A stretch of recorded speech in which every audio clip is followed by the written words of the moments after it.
आज बहुत ही सरल भाषा में मैं आपको समझाऊंगा ECG. What is the ECG? ECG क्या होता है? सबसे पहले ईसीजी का फुल फॉर्म इलेक्ट्रोकार्डियोग्राम। ईसीजी में मुख्यतः मैं 5 चीजें देखता हूं। क्या क्या? Rate, rhythm, P wave, QRS complex, ST segment, T wave जिसको बोलते हैं। तो सबसे पहले हम जानते हैं कि रेट कैसे निकालें। दोस्तों, जब भी आप ईसीजी का ग्राफ उठाएंगे उसमें बड़े बड़े बॉक्स बने होते हैं। अगर उसमें एक बड़ा बॉक्स बना है तो उसकी हार्ट रेट 300 होगी।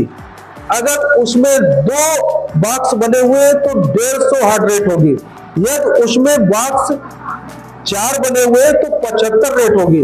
यदि 5 बॉक्स है तो 60 यानी कि 60 उसकी हार्ट रेट होगी। तो 60 से 100 तक नॉर्मल हार्ट रेट होती है। जब भी 60 के नीचे हार्ट रेट आती है 45, 35, 40 तो उसको हम बोलते हैं ब्रेडिकार्डिया। वो कई कारणों से हो सकता है।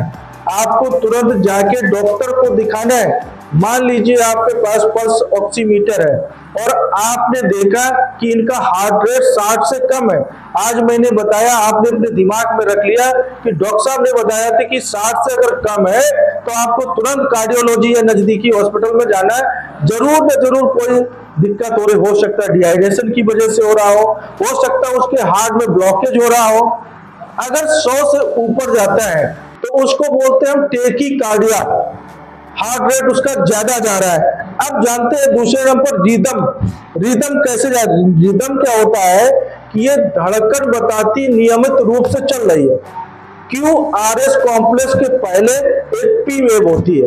यदि पेशेंट का पी वेव बन के आ रहा है, अभी हम आगे बताएंगे आपको कि ग्राफ के साथ समझाएंगे, तो उसका नियमित रूप से धड़कन चल रहा है। यदि उसका पी वेव नहीं बन रहा है तो वो आप समझ लीजिए इसको आर्टेरियल में प्रॉब्लम है। इसको बोलती है आर्टेरियल फिब्रिलेशन। कहीं ना कहीं उसके हार्ट में प्रॉब्लम हो रही है। तीसरा आता पी वेव।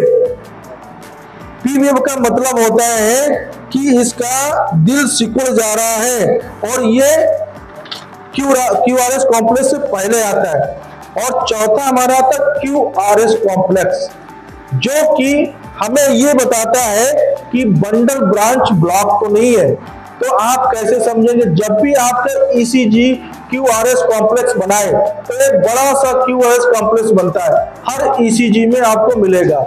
यदि वो समान पतला बन के आ रहा तो आप समझ जाइए क्यूआरएस कॉम्प्लेक्स एकदम नॉर्मल है। अगर वो मोटा चौड़ा बन के आ रहा है तो आप समझिए बंडल ब्रांच ब्लॉक है।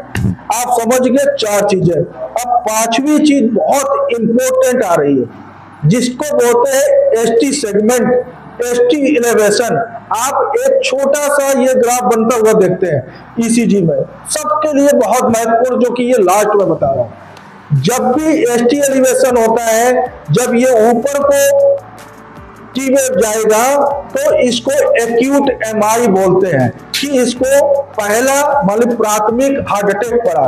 अगर एसटी एलिवेशन नीचे को चला जाता तो इसको इंटीरियर हार्ट अटैक पड़ा है। तो आप सबसे पहले ये सीख ले कि इसका टी वेव कैसा है। टी वेव अगर सामान्य है तो एक अपनी अवस्था में बन के जाएगा। अगर ऊपर को बहुत जा रहा है तो इसको एक्यूट एमआई हुआ है। अगर नीचे जा रहा है तो एचमिक है। ये आपने 5 चीजें पढ़ ली और मैं आपको ग्राफ के साथ बताता हूं कि आप कैसे समझेंगे। इस तरह का ग्राफ हमारा होता है ईसीजी का। आप समझ लें जो 5 चीजें मैंने बताई है, ये यहां से स्टार्ट होता है। ये पी वेव, ये एक नॉर्मल ईसीजी मैंने बताई। ये क्यूआरएस कॉम्प्लेक्स है, ये टी वेव है। ये टी वेव अगर ऊपर जाती है तो आप समझिए इसको एमआई, ये नीचे पलट के आ जाता तो एचमिक है, यानी कि इसको हार्ट रेट पड़ा हुआ है। सबसे महत्वपूर्ण आपके लिए ये है। Thank you.